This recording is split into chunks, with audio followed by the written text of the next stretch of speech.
चलिए, आज त्रेता युग की 3 ऐसी महिलाओं की कहानियों में चलते हैं जिनकी परीक्षाओं ने सत्य और समाज के बनाए नियमों पर ऐसे सवाल खड़े कर दिए जो आज भी हमारे कानों में गूंजते हैं। तो कहानी शुरू होती है लंका में।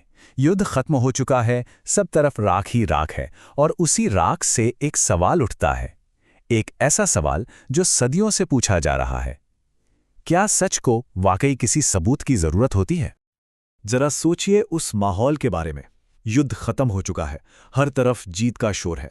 लेकिन जिसके लिए ये सब हुआ, उसके लिए एक और कहीं ज्यादा मुश्किल लड़ाई अब शुरू होने वाली थी। ये कितनी अजीब बात है ना? जिनके सम्मान के लिए इतना बड़ा युद्ध लड़ा गया, समंदर पर पुल बना दिया गया, वही उस जीत के लम्हे में एकदम अकेली खड़ी थी। एक ऐसी लड़ाई लड़ रही थी जिसे कोई और समझ ही नहीं पा रहा था। और तब राम ने समाज और धर्म की मर्यादा को बनाए रखने के लिए एक परीक्षा की मांग की, अग्नि परीक्षा। ये उनके अपने विश्वास के लिए नहीं थी, बल्कि दुनिया को, समाज को सच साबित करके दिखाने के लिए थी। और सीता का जवाब देखिए, कमाल का था। उनकी आवाज में कोई शिकायत नहीं थी, कोई डर नहीं, बल्कि एक गजब का आत्मविश्वास था। उन्होंने अपना भरोसा किसी और के फैसले पर नहीं, बल्कि अपने ही सच पर रखा। और फिर जो हुआ वो किसी चमत्कार से कम नहीं था। लंका की उसी युद्धभूमि पर चिता जलाई गई। सीता बिना हिचकिचाए उन लपटों में चली गईं और देखते ही देखते वो आग उनके पैरों के पास फूल बन गई। खुद अग्निदेव प्रकट हुए और उन्होंने सीता की पवित्रता का ऐलान किया, एक दैवीय प्रमाण। लेकिन क्या कहानी यही खत्म हो गई? नहीं। सालों बाद अयोध्या में सवाल फिर से सिर उठाने लगे। एक परीक्षा पास कर लेने का मतलब ये नहीं था कि शक हमेशा के लिए खत्म हो गया था। सोचिए, सालों बाद अपने ही घर में, अपने ही राज्य में वही कानाफूसी, वही शक फिर से लौट आया और उन्हीं शक की वजह से उन्हें एक बार फिर उसी कटघरे में खड़ा कर दिया गया। पर इस बार सीता की प्रतिक्रिया बिल्कुल अलग थी।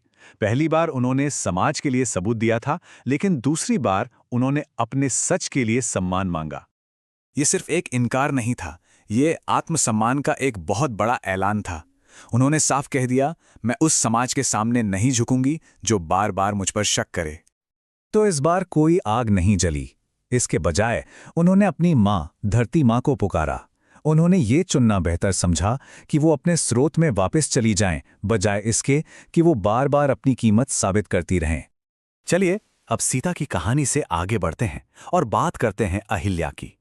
इनकी परीक्षा पवित्रता की नहीं थी, बल्कि अन्याय के खिलाफ अपनी बेगुनाही की थी।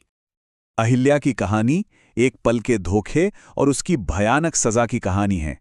इंद्र ने उनके पति का रूप धरकर उन्हें छला और उनके पति ऋषि गौतम ने बिना कुछ सुने, बिना कोई मौका दिए उन्हें श्राप दे दिया और वो बेगुनाह सदियों के लिए पत्थर बन गईं। जरा सोचिए, एक पल का धोखा और सजा, सदियों का इंतजार।